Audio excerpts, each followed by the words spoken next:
Hello বন্ধুরা, তোমরা সবাই কেমন আছো? তো আশা করছি যে যেখান থেকে আমার ভিডিওটা দেখছো সবাই অনেক অনেক ভালো আছো।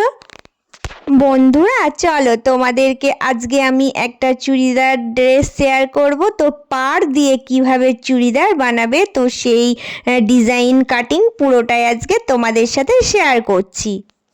তো দেখো বন্ধুরা, আমি এখানে কিন্তু ভাঁজ দিয়ে কাপড়টাকে রেডি করে নিয়েছি। তো রেডি করার পরে পুরো মাপটা দেখো, লম্বাটা তোমরা কিন্তু যার যতটা মাপ পাবে ঠিক ততটার থেকে 1 ইঞ্চি এক্সট্রা নেবে, নিয়ে এই লম্বার মাপটা বার করে নেবে।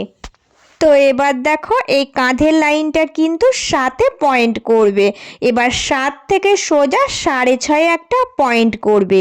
সেম সামনের দিকেও ওই 6.5-এর পয়েন্ট ধরে কিন্তু বুকের লাইনটা বার করে নেবে। তো বুকের লাইনটা তোমরা কিন্তু কিভাবে বার করবে আমি আগেও বলে দিয়েছি। বুকে যতটা মাপ পাবে তো সেই মাপটা থেকে 4 দিয়ে ভাগ করে এক্সট্রা 2 ইঞ্চি যোগ করে দেখো আমি সেই পয়েন্টেই কিন্তু দাগগুলো দিয়ে নিচ্ছি। এবার আমি তোমাদেরকে দেখো সামনের দিকের যে এনডব্লিউটা ওই মাপটাও বলে দিচ্ছি। তো ওই এনডব্লিউটা হচ্ছে 12-তে পয়েন্ট করবে। তো 12 থেকে কিন্তু মিডিলের মাপটা তোমরা করে নেবে, কারণ হচ্ছে এই মিডিলের মাপটা নিতে গেলে এনডব্লিউ 12, তো 11 থেকে 12-র মধ্যে রাখবেই, এটাই কিন্তু একদম পারফেক্ট মাপ। তো এইভাবে করেই কিন্তু তোমরা মিডিলের মাপটাও করে নেবে। তো এবার দেখো আমি তোমাদেরকে বগলের যে শেপটা আঁকা হয় ওটাও বলে দিচ্ছি। তো ওটা আমি এর আগে বলেছি। তো সোজা কিন্তু 6.5 নিচে নামিয়ে এই যে 4 কোণা করে এভাবে দাগ কেটে দেবে। তারপর এই কোণা ধরে কিন্তু 1.5 ইঞ্চি উপরে তুলবে, তুলে ডট ডট দিয়ে মিলিয়ে বাঁকা যে শেপ দেওয়া যায় সেই শেপটাই দিয়ে বগলের শেপটা তৈরি করে নেবে। তাহলে কিন্তু দেখো এই রাউন্ড শেপটা চলে আসবে। তো এভাবে করেই আমি প্রত্যেকবার তোমাদের দেখিয়ে দিই, আজও একটু বলে দিলাম। এবার দেখো এই যে কাঁধের দিকটা, এই কাঁধের দিকটা হালকা 1/2 ইঞ্চি মতো বাঁকা করে নামিয়ে দেবে। প্রত্যেকটা ড্রেস কাটিংয়েই কিন্তু কাঁধ 1/2 ইঞ্চি নামিয়ে দাগ টেনে নেবে। এটা যেহেতু আমি ড্রয়িং আঁকছি তো তাই তোমাদেরকে আমি এই আঁকাটা দেখিয়ে দিলাম যে এইভাবে প্যাঁচা করে 1/2 ইঞ্চি নামিয়ে দাগটা এঁকে দিলেই হয়ে যাবে। তো এবার পুরো দাগে দাগে কিন্তু আমি মিলিয়ে দিচ্ছি। মিলিয়ে দেওয়ার পরে দেখো এই পাশ থেকে যেভাবে করে ড্রয়িংটা এঁকেছিলাম সেম ওই পয়েন্টেই কিন্তু আমি কেটে নেব। কারণ হচ্ছে এইভাবে দাগগুলো মিলিয়ে আমার ড্রয়িংটা আগে এঁকে নিলাম। তো এইভাবে করে ড্রেস কাটিংয়ের আগে এঁকে নিতে হয়, তাহলে কিন্তু কোনো ভুল হয় না। এইবার কিন্তু পুরো দাগে দাগে কেটে দিয়ে আমি ড্রেসটা রেডি করব। তো কাটিংটা কিন্তু আমার এইভাবে করেই আগে করে নিতে হয়। তো তোমাদেরকে আমি একটু দেখিয়ে দিলাম ও মাপগুলো আজকে বলে দিলাম। এবার তোমাদেরকে আর একটা জিনিস দেখিয়ে দিচ্ছি। এই যে এই বগলের কর্নার থেকে তোমরা কতটা ফোল্ড ছাড়বে, তো এখান থেকে কতটা মাপ নেবে, তো 16 ইঞ্চিতে দাগ দেবে। 16 ইঞ্চিতে দাগ দিয়ে এই যে ছোট্ট করে কাট লাগিয়ে দেবে, ওই অবধি জয়েন্ট থাকবে আর নিচের দিকটা ফোল্ড হবে। কারণ এই যে ফোল্ড চুড়িদারগুলো এই সাইড কাটা, তো এই মাপটা ধরে করবে দেখবে, তাহলে কিন্তু একদম ঠিকঠাক মাপ চলে আসবে। আমি তোমাদেরকে একটু গলা কাটিংটা বলে দিচ্ছি। তো এই চুড়িদারটাতে আমি কিন্তু দেখো সামনের দিক থেকে 2.5 ইঞ্চিতে পয়েন্ট করেছি। এবার উপর থেকে নিচটা কিন্তু 6 ইঞ্চিতে পয়েন্ট করছি। তো যেভাবে রাউন্ড শেপ দিতে হয়, আগে 4 কোণা এঁকে তারপর রাউন্ড শেপ দিয়ে দেব। তো গলাটা আমি 6-এর মধ্যেই রাখছি, 6টাই কিন্তু ঠিক হবে। এবার পিঠের মাপটাও একটু বলে দিই। তো সামনের দিক থেকে কিন্তু 2.5 কাটতে হবে, আর দেখো উপর থেকে নিচ আমি 6.5 নিচ্ছি। তো 1/2 ইঞ্চি কেন আমি বাড়িয়ে নিয়েছি, কারণ এটা কিন্তু ফিতে দেওয়া হবে, কোনো চেন হবে না। একদম নর্মালি যে রাউন্ড শেপ গলাটা হয় ওটাই হবে। তো দুটো ফিতে দিয়ে করে দেব, তাই আমি পিছনের দিকটাতে 1/2 ইঞ্চি বাড়িয়ে কেটে দিচ্ছি।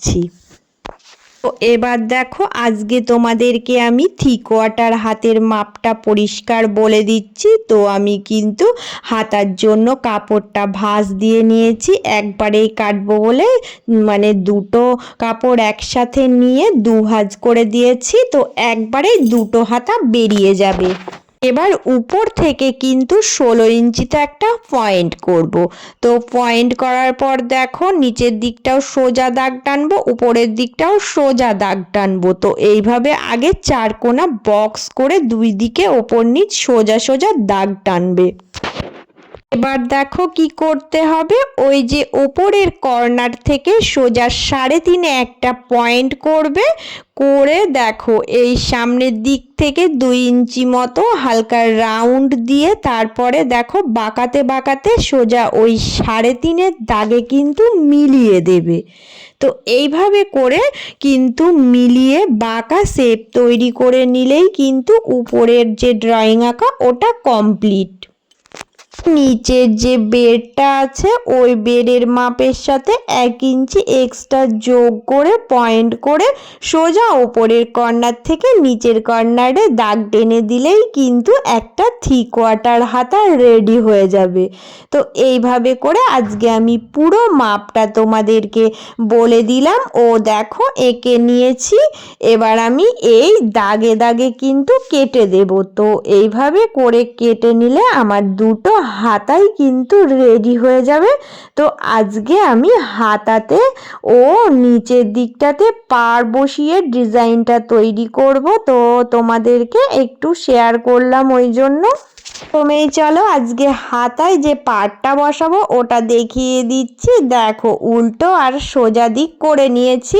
তো উল্টো দিকে কিন্তু আমি পাড়টাকে রাখবো, পাড়ের সোজা দিক উল্টো দিকে মিলিয়ে আগে আমি একটা নর্মালভাবে সেলাই দিয়ে নেব। এবার দেখো এবার আমি পাড়টা কিন্তু সোজা দিকে ঘুরিয়ে নিলাম, ঘুরিয়ে নিয়ে দেখো সোজা দিকটা সোজা দিকেই চলে আসলো, দিয়ে সামনের দিকে একটা সেলাই দিয়ে আমি এটাকে জয়েন করে দিলাম। এবার কিন্তু দেখো উপরের দিকটাও সেম ভাবেই কিন্তু আমি আগে সমান করে বসিয়ে রেখে দিলাম, দেওয়ার পরে এটাকে একটু মুড়ে তারপর উপর দিয়ে একটা চাপ সেলাই দিয়ে দেখো সুন্দর করে সেলাই দিলে এই হাতাটা কিন্তু সেটিংস হয়ে গেল। তো এইভাবে করে আমি রেডি করে নিলাম হাতায় যে পার্টটা দিলাম। তো এটা আজকে একটু দেখিয়ে দিলাম। আর মানে চুড়িদারের যে সামনের দিকে পার্টটা বসাবো সেম এইভাবেই বসাবো। তো ওটা আর দেখালাম না, একই নিয়মে আজকে আমি পার্টটা বসিয়ে নেব। তো এইভাবে করে আমি পুরো ড্রেসটা রেডি করে নিয়েছি, এবার তোমাদের সাথে শেয়ার করছি।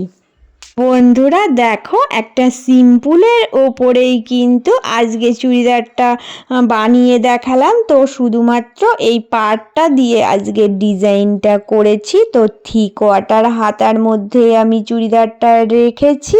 দেখো হাতায় আর নিচের দিকে আমি পাড়গুলো বসিয়ে দিয়েছি।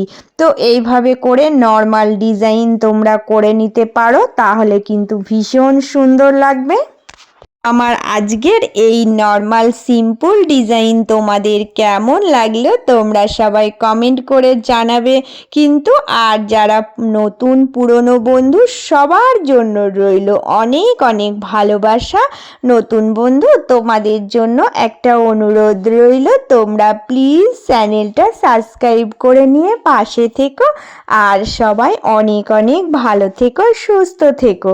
দেখা হচ্ছে আবার অন্য কোনো একটা ভিডিওতে।